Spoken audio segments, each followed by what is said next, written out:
Admiral Jack Morrison stood on the bridge of the UES Titan. The massive ship floated in space near Earth's moon. Around him, officers worked at their stations. The bridge was quiet except for the soft hum of machines. A red light began flashing. On the communication panel, Lieutenant Kelly Adams looked up from her station. Her face went white as she read the message on her screen. "Admiral," she said. Her voice shook. "We have an emergency transmission from New Geneva Colony." Morrison walked over to her station. He was a tall man with gray hair and hard eyes. He had fought in 3 wars before this day. "Put it through." The main screen lit up. Static filled the air. Then a voice came through, broken and full of fear. "This is Colonel Frank Bennett at New Geneva. We are under attack. Unknown ships are bombing our cities.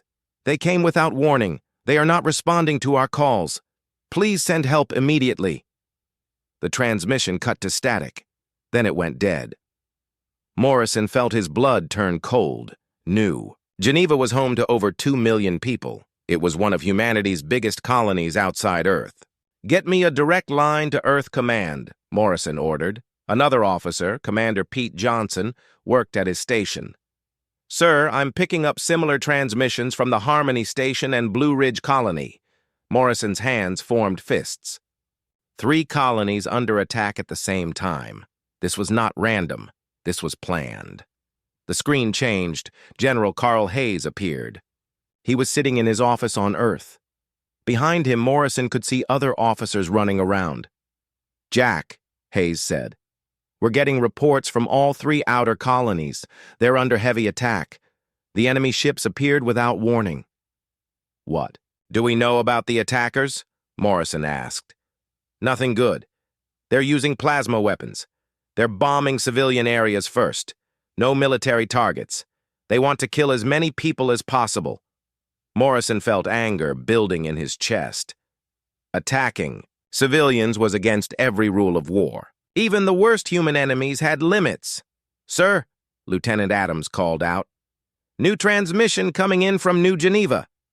The screen split. Colonel Bennett appeared again. His uniform was torn and covered in dirt. Behind him, Morrison could see fires burning. "Admiral Morrison," Bennett said. "They hit the schools first, then the hospitals, the children. They're all gone. The entire west side of New Geneva City is burning. We count at least 50 enemy ships. They're not human." Morrison stared at the screen. The enemy had killed children first. They had bombed hospitals full of sick people. This was not war. This was murder. "Colonel, can you identify the enemy ships?" Morrison asked. "Negative, sir. We've never seen designs like these before. They look like giant insects, silver and black. They're fast, and their weapons cut right through our shields." The transmission started breaking up. Morrison could hear explosions in the background. "Sir, they're coming back for another pass. I don't think we can—" The screen went black. Morrison stood in silence. Around him, his officers waited for orders. The bridge was so quiet, Morrison could hear his own heartbeat. "Sir," Commander Johnson said softly, "what are your orders?" Morrison looked at the dead screen. Somewhere out there, alien ships were killing human families. They were bombing schools and hospitals. They were murdering children. "Get me President Foster," Morrison said. His voice was calm, but his eyes burned with cold fire. The screen changed again. President Daniel Foster appeared. He was in the White House Situation Room. Around him sat the leaders of Earth's government.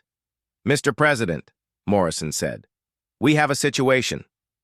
"I know, Admiral. We're watching everything from here. The aliens hit all 3 colonies at the same time. It was coordinated. Sir, they targeted civilians first, schools and hospitals. This was not a military strike. This was mass murder." Foster's face grew hard. He was a man who had worked for peace his whole life. But now, Morrison could see something change in his eyes. "Admiral, I'm authorizing full military mobilization. Use everything we have. Every ship, every weapon, every soldier." Morrison nodded. What about trying to contact them? Maybe we can still talk. We tried, Foster said. They're not answering any of our calls. They started this war without a single word. They killed our people without warning. On his screen, Morrison could see data flowing in from the colonies.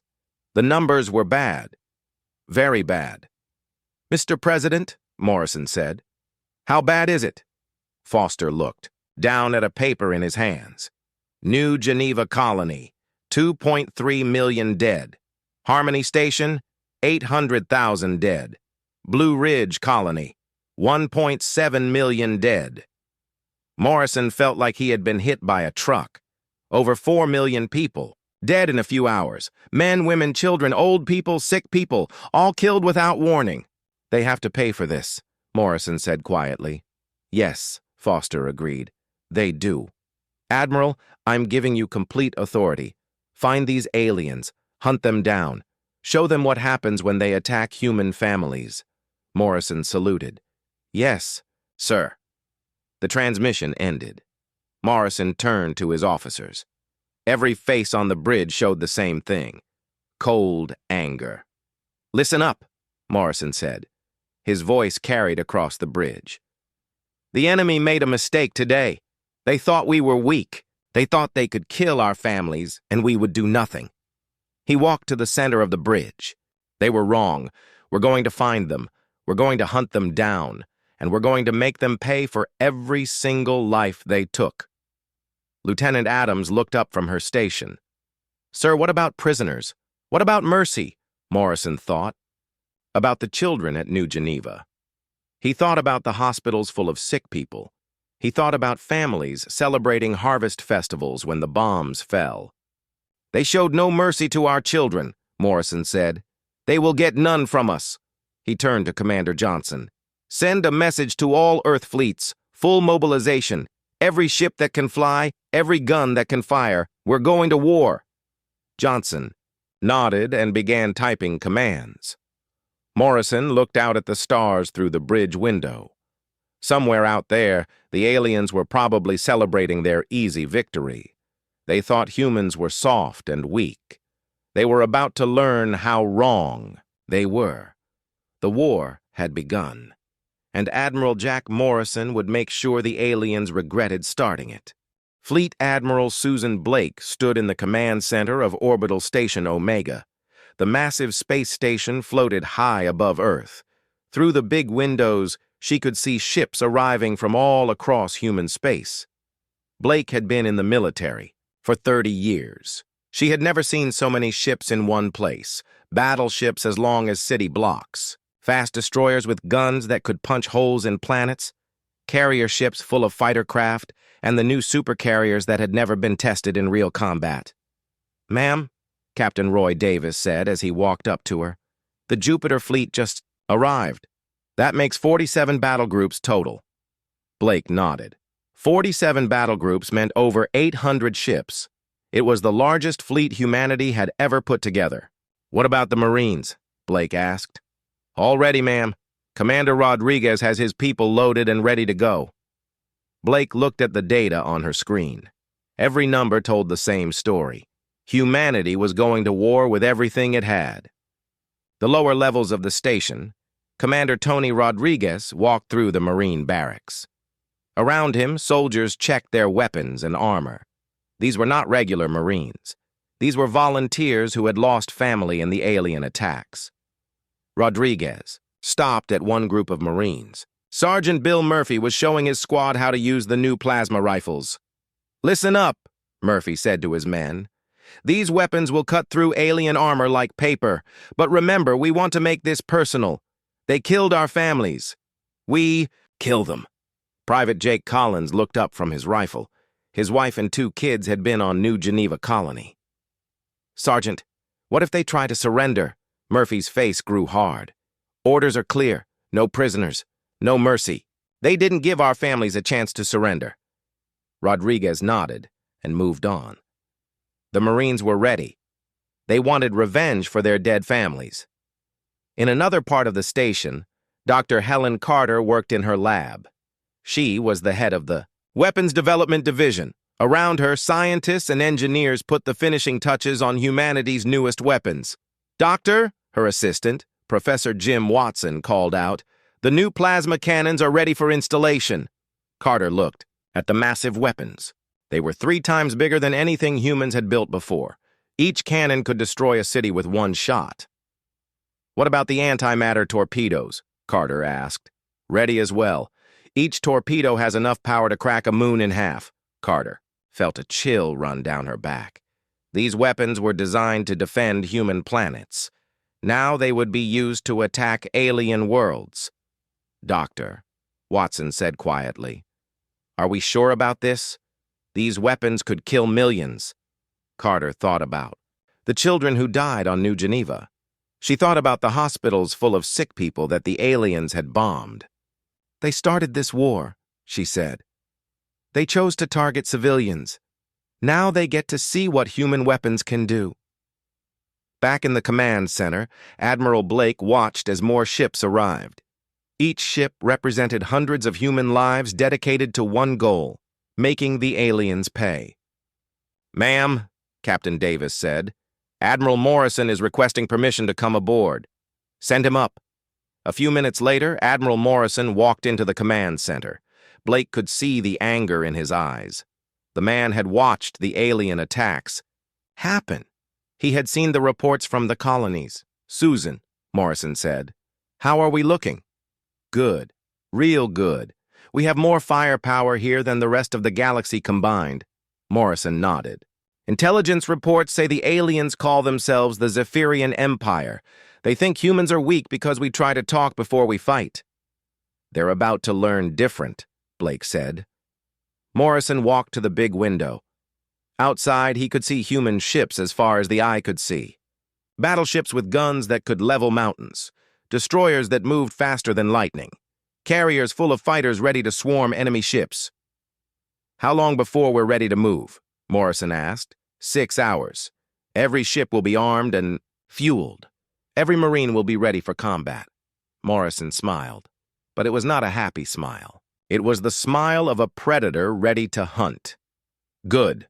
The aliens have had enough time to celebrate their victory. Now it's our turn." In the fighter bays, pilots prepared their craft for war. Commander Lisa Martinez walked among her pilots. She commanded Fighter Wing 7, the best pilots in the fleet. "Listen up, people," Martinez said to her pilots. "The enemy thinks their ships are fast. They think their weapons are strong. They're about to find out they're wrong." Lieutenant Bob Taylor raised his hand. "Ma'am, what do we know about alien fighters?" "Intelligence says they're built for show, not combat. Pretty ships with weak guns. They're used to scaring enemies into giving up without a fight."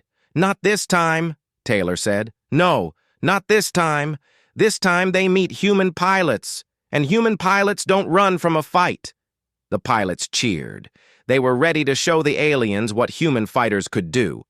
In the medical bay, doctors and nurses prepared for casualties. Dr. Mary Phillips organized medical supplies and emergency equipment. "We don't know what alien weapons do to human bodies," she told her staff. "Be ready for anything." Nurse Tom Wilson was loading medical scanners. His brother had been a teacher on New Geneva Colony. "Doc, what if we can't save everyone?" Phillips looked at him. "Then we save who we can. And we make sure the aliens pay for every human life they took." Back in the command center, Admiral Blake received reports from across the fleet. Every ship was ready. Every weapon was loaded. Every Marine was armed and angry. "Admiral," Captain Davis said, "President Foster is calling." The main screen lit up. President Foster appeared, sitting in the White House. "Admiral Blake," Foster said, "how are we looking?" "Ready, sir. The largest fleet in human history is ready to move out." Foster nodded. "I just got off a call with the Galactic Council. They want us to try talking to the Zephyrians again." Blake felt anger rise in her chest. "Sir, with respect, the time for talking is over. They killed over 4 million civilians without warning." "I know, Admiral. I told the Council the same thing. This is not a police action. This is war. Total war." Morrison stepped forward. Mr. President, what are our rules of engagement? Foster was quiet for a moment. Blake could see him thinking about the dead children on New Geneva. No rules, Foster said finally. They wanted to play by jungle law. They can have it. Hunt them down. Destroy their military. Make them pay for what they did to our people. Blake saluted. Yes, sir. The transmission ended. Blake turned to her officers. All ships, she announced over the fleet communication system. This is Admiral Blake. In 1 hour we begin the hunt. The aliens thought they could kill our families and walk away. They were wrong. We're going to find them. We're going to destroy them. And we're going to make sure they never threaten human civilians again. Across the fleet, 800 ships prepared for war. In the Marine barracks, soldiers checked their weapons one last time. In the fighter bays, pilots ran final tests on their craft. In the medical bays, doctors prepared for battle. The aliens had started this war by killing innocent people. Now they were about to face the full power of humanity's military machine. And Admiral Blake was going to make sure they regretted every single shot they had fired. Captain Ryan Walsh sat in the pilot seat of the UES Shadow. The ship was small and black, built to hide from enemy sensors. It floated in empty space at the edge of Zephyrian territory.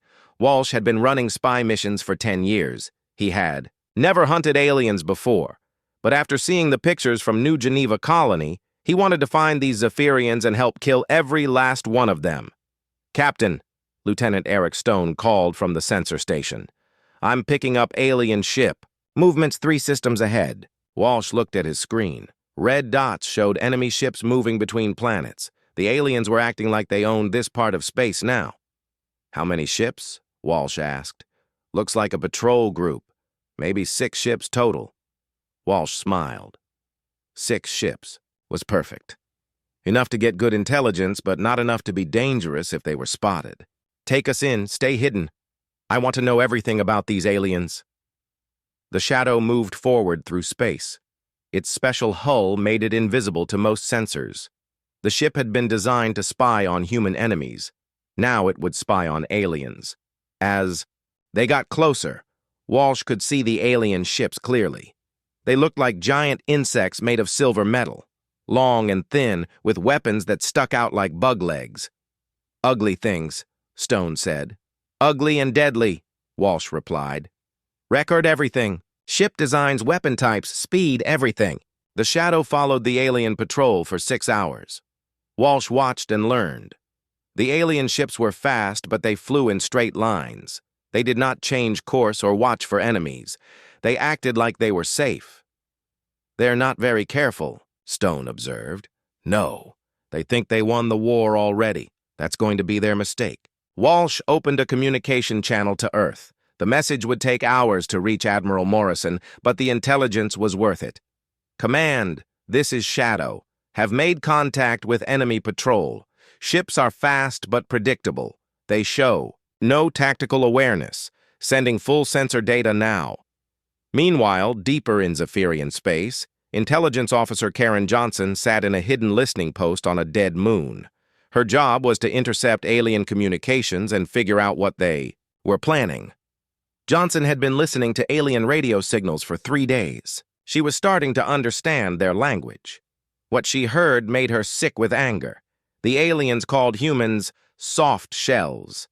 They laughed about how easy it was to kill human civilians. They talked about taking human survivors as slaves to work, in their minds. Those bastards, Johnson whispered as she listened to another transmission. The alien commander was giving orders to his fleet. Johnson translated as fast as she could.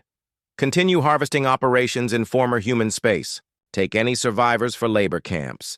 Prepare for expansion into Earth system. Humans are too weak to fight back. Johnson recorded everything. The aliens thought humans would not fight.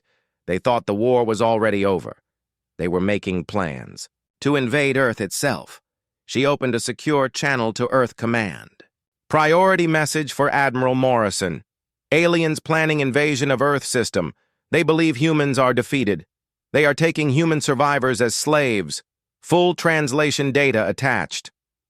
On Earth, General Paul Thompson studied the intelligence reports in his office. Maps covered his walls showing alien territory. Red markers showed enemy bases and fleets. Thompson had been planning military campaigns for 20 years. He knew how to hurt an enemy where it mattered most. "Colonel," he called to his aide, Colonel Steve Brown. "What do we know about the alien command structure?" Brown pulled up files on his computer. "Intelligence says they have a centralized command system. Everything flows through their home world and 3 regional command bases." Thompson looked at the map. "So, if we hit their command centers, their whole military falls apart." "Yes, sir. But their command centers are heavily defended." Thompson smiled. "Not heavily enough. Not after what they did to our people." He began marking targets on the map. Military bases, supply depots, communication centers, everything the aliens needed to keep their empire running. "Colonel, prepare strike packages for these targets. I want to hit them all at the same time. Maximum damage, no survivors." Meanwhile, Captain Walsh and the Shadow had moved deeper into alien space. They found something that made Walsh's blood boil. "Captain," Stone said, his voice shaking with anger, "you need to see this." On the screen, Walsh could see a planet that used to be the human mining colony of Hope Station. Now alien ships circled the planet like vultures. "Are there survivors?" Walsh asked. Stone checked his sensors. "Yes, sir. Picking up human life signs. But they're not free. The aliens have them in camps." Walsh could see the camps from orbit. Thousands of humans were working in alien mines. They were slaves, forced to dig metals for their captors. "Those animals," Walsh said. "They didn't just kill our people. They're using the survivors as slaves." He opened another channel to Earth. This message was marked urgent. "Command, this is Shadow. Have located human survivors at Hope Station. Aliens are using them as slave labor. Recommend immediate rescue mission." The response came back quickly. Admiral Morrison himself was on the line. "Shadow, this is Morrison. Continue observation. We're coming for them. All of them." Back on Earth, the intelligence was building a picture of the alien empire. They were not just killers. They were slavers who thought humans were good for nothing but manual labor. In the Pentagon, intelligence analysts worked around the clock. Major Lisa Roberts led the team studying alien technology. "What do we know about their weapons?" General Thompson asked. "They use plasma weapons, sir. Very effective against unshielded targets. But our new armor should stop them." "What about their ships?" "Fast but lightly armored. Built for quick strikes against weak enemies." "They're not designed for real combat." Thompson nodded. "They're bullies. They pick on weak targets and run from real fights." "Yes, sir. Intelligence suggests they've never fought an enemy that could fight back." Thompson looked at the alien ship designs on his screen. They looked dangerous, but he could see the weaknesses. The aliens had built their military for intimidation, not war. "They're about to learn what a real military looks like," Thompson said. In space, Captain Walsh continued his spy mission. He had found 3 more human colonies under alien control. In each one, human survivors were being used as slaves. "Captain," Stone said, "new transmission from the alien commander." Walsh listened as the alien leader spoke to his ships. Johnson's translation came through moments later.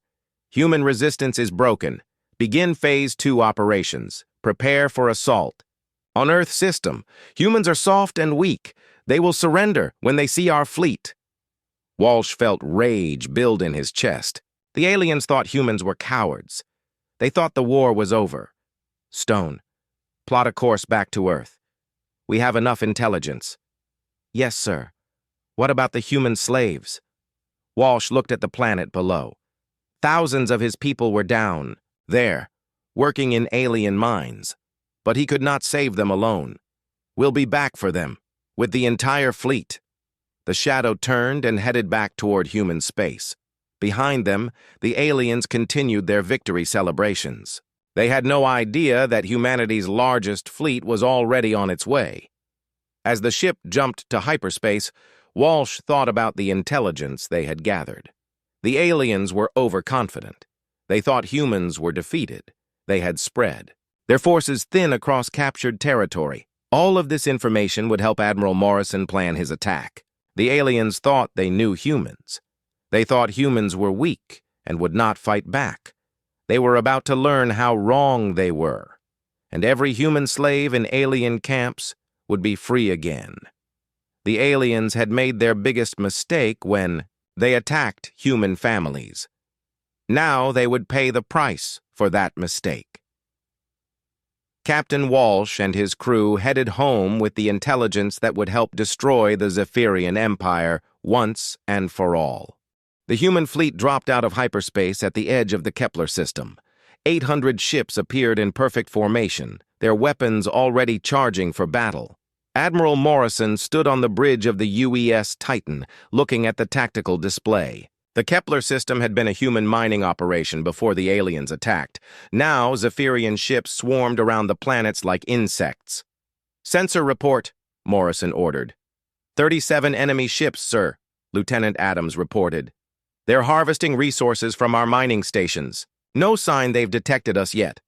Morrison looked at the display. The alien ships were spread out across the system, completely unaware that death was coming for them. "All ships, battle stations. This is it, people. These aliens killed our families. They enslaved our people. Today we start making them pay." Across the fleet, alarms sounded. Marines strapped into their assault pods. Fighter pilots climbed into their cockpits. Gun crews loaded weapons that could crack planets. Captain Steve Allen commanded the destroyer UES Vengeance. His ship was fast and deadly, built for close combat. Allen had lost his brother on New Geneva Colony. He wanted alien blood. "Weapons," Allen called to his gun crew chief. "Load armor-piercing rounds. I want to punch holes right through their hulls." "Loaded and ready, Captain," Sergeant Dan Cooper replied. "Ready to serve up some payback."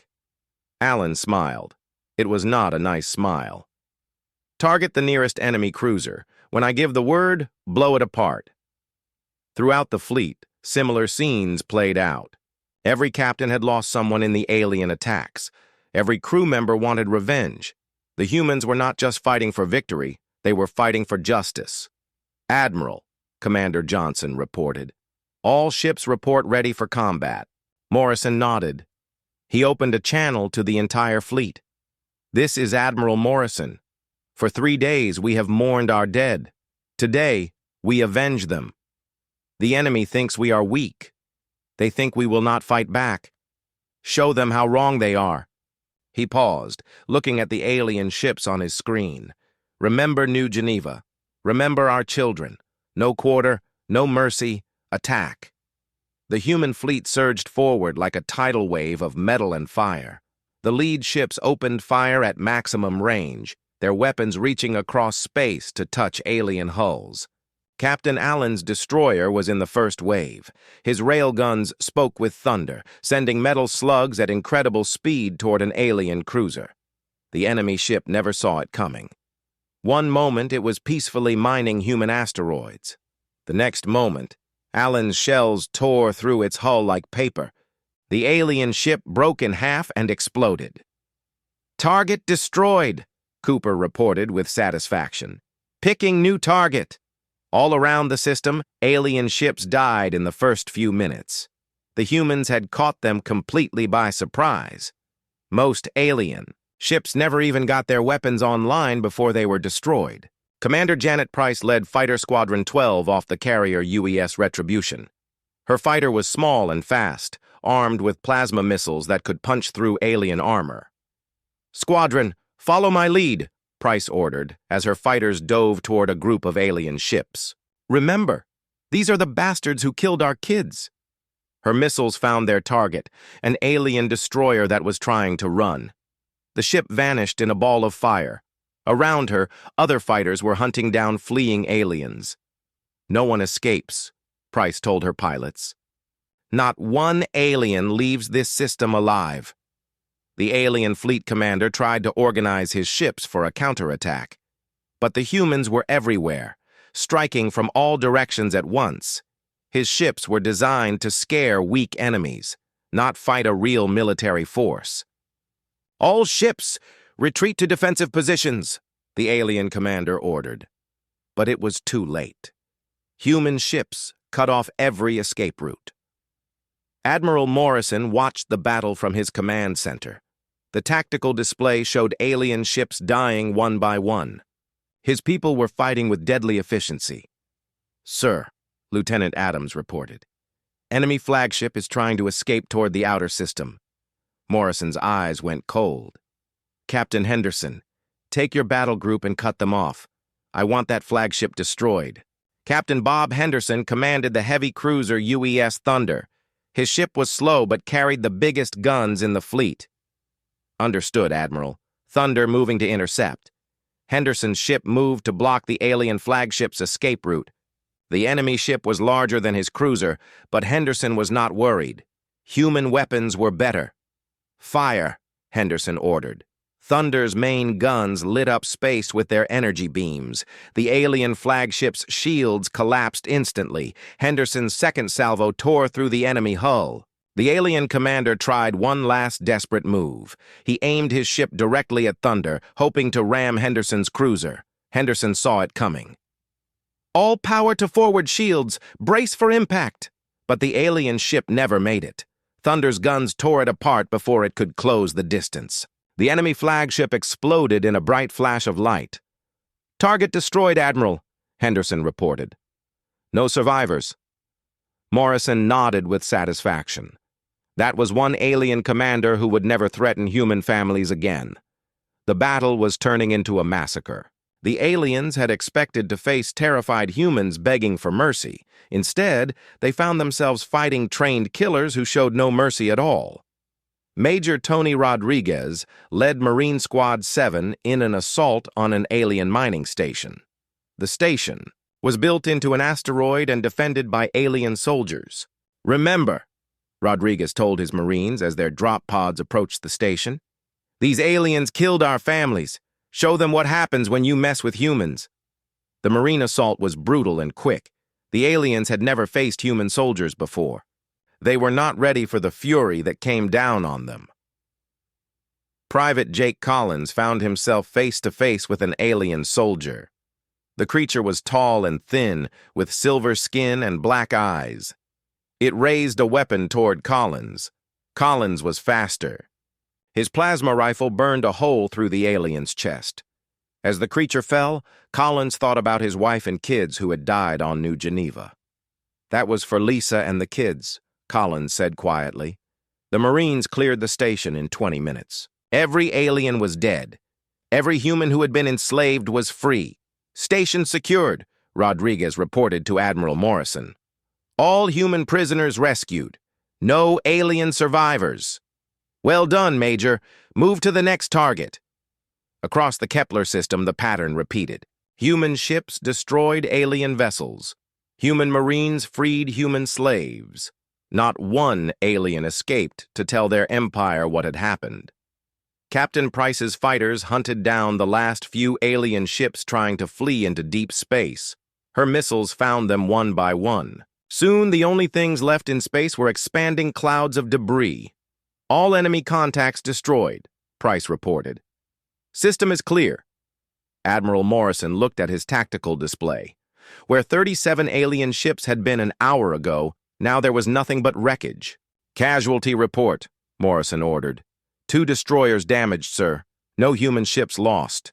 Total human casualties, 12 wounded, none dead.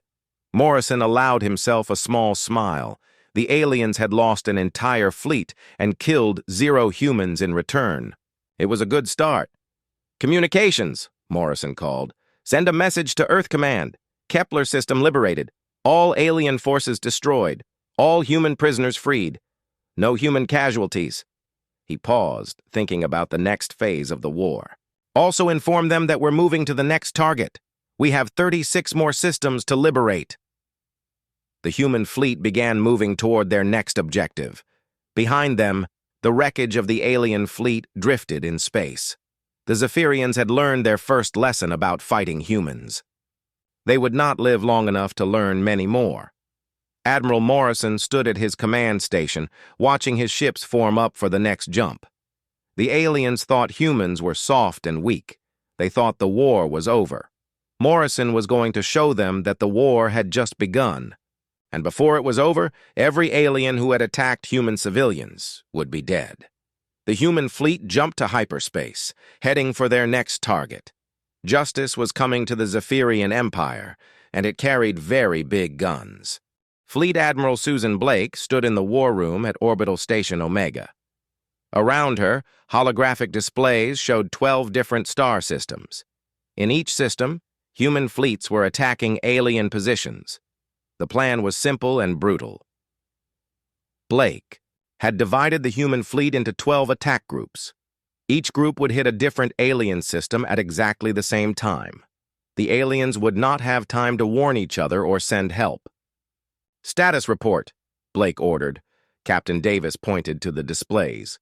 "All attack groups are in position. Admiral Morrison is leading the assault on the Vega system. Captain Allen has the Ross system. Commander Price is hitting the Wolf system."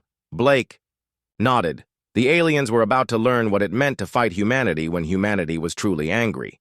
"Begin the attacks. All groups, execute Operation Hammerfall." Across 12 star systems, human ships dropped out of hyperspace and began killing aliens. In the Vega system, Admiral Morrison's fleet found a major alien supply base. Huge ships were loading weapons and food for the alien military. The base was protected by 40 alien warships. "Target the supply ships first," Morrison ordered.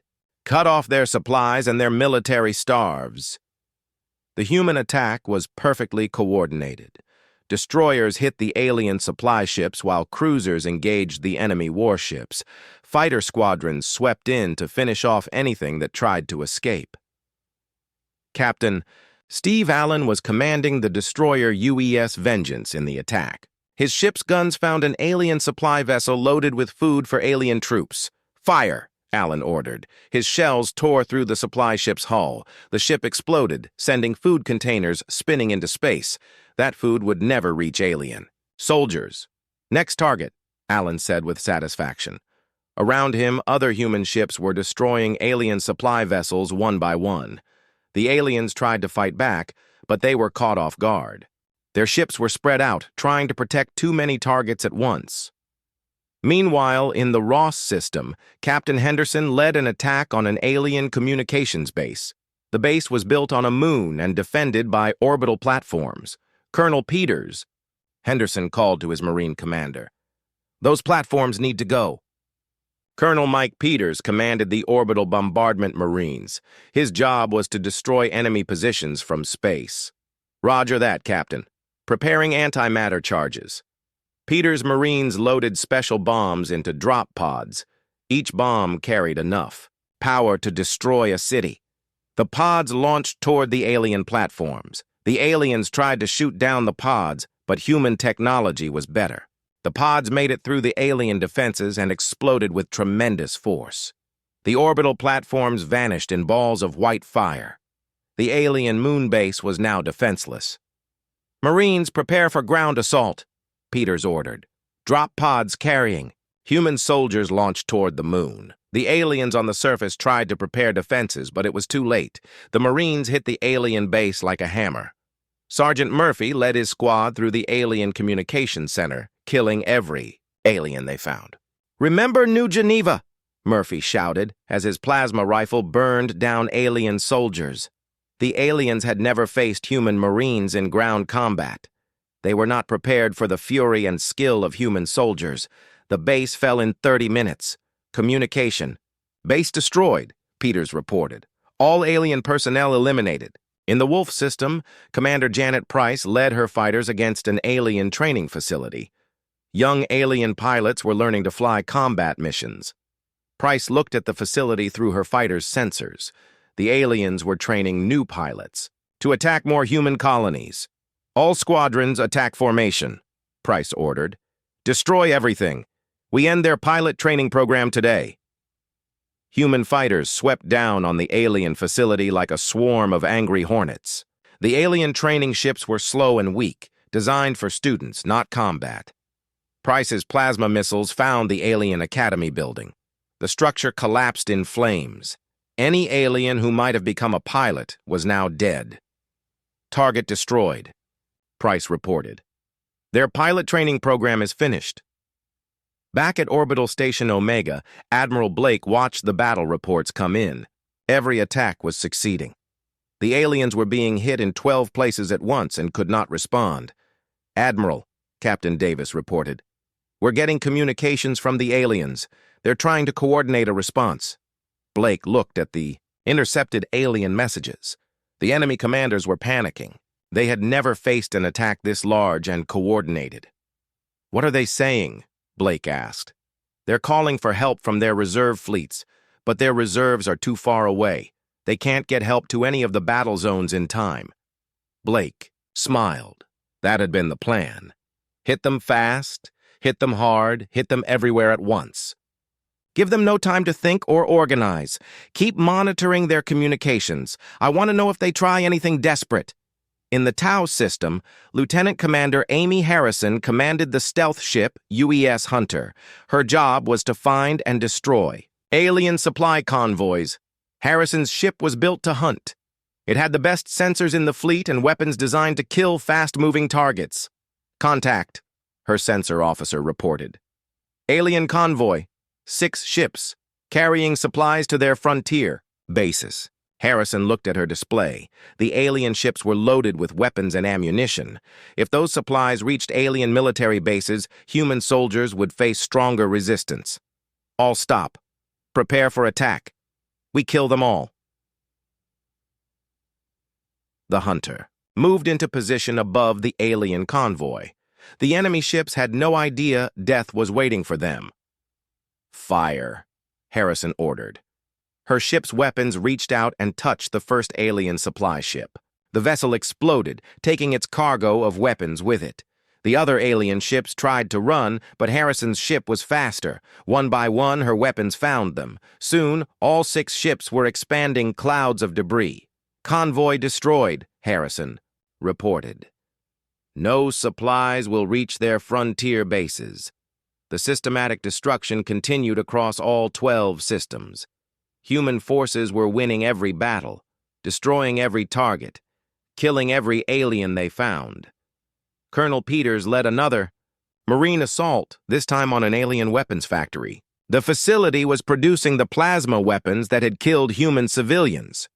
"Burn it all," Peters ordered as his Marines swept through the factory. Every machine, every weapon, every alien. The Marines were thorough. They destroyed the machinery. That made alien weapons. They killed the alien workers who operated the machines. They blew up the buildings that housed the factory. When they were done, nothing remained but smoke and rubble. "Weapons factory eliminated," Peters reported. "They won't be making any more plasma weapons here." In space above the factory, Captain Henderson's heavy cruiser provided fire support. His big guns reached down from orbit to destroy any alien position that threatened the Marines. "Target those alien bunkers," Henderson ordered his gun crews. Thunders, main weapons, spoke with authority. The alien defensive positions vanished in clouds of fire and metal. Henderson's ship cleared the way for the Marines to advance. The aliens tried to mount a counterattack in the Vega system. A reserve fleet of 20 ships jumped in to help the supply base. They arrived just in time to die. Admiral Morrison's fleet was waiting for them.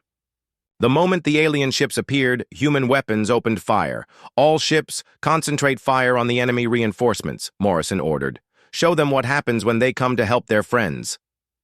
The alien reinforcement fleet lasted exactly 11 minutes. Morrison's ships tore them apart with methodical precision. Soon, 47 alien ships had been reduced to 0. "System clear," Morrison reported. "All alien forces destroyed, moving to next target." Back at Earth, President Foster watched the battle reports in the White House Situation Room. Every report showed the same thing: total human victory. "How are we doing?" Foster asked General Thompson. "Better than expected, sir. We've destroyed over 400 alien ships in the last 6 hours. Our casualties are minimal." Foster looked at the numbers. 400 alien ships destroyed, less than 50 humans wounded. No human ships lost. What about the aliens? Any signs they're ready to surrender? Thompson shook his head. No, sir. They're still fighting, still trying to kill our people. Intelligence says they think this is just a temporary setback. Foster's face grew hard. Then we continue the attacks. Keep hitting them until they understand that attacking human civilians was the worst mistake they ever made. The battles continued across 12 star systems.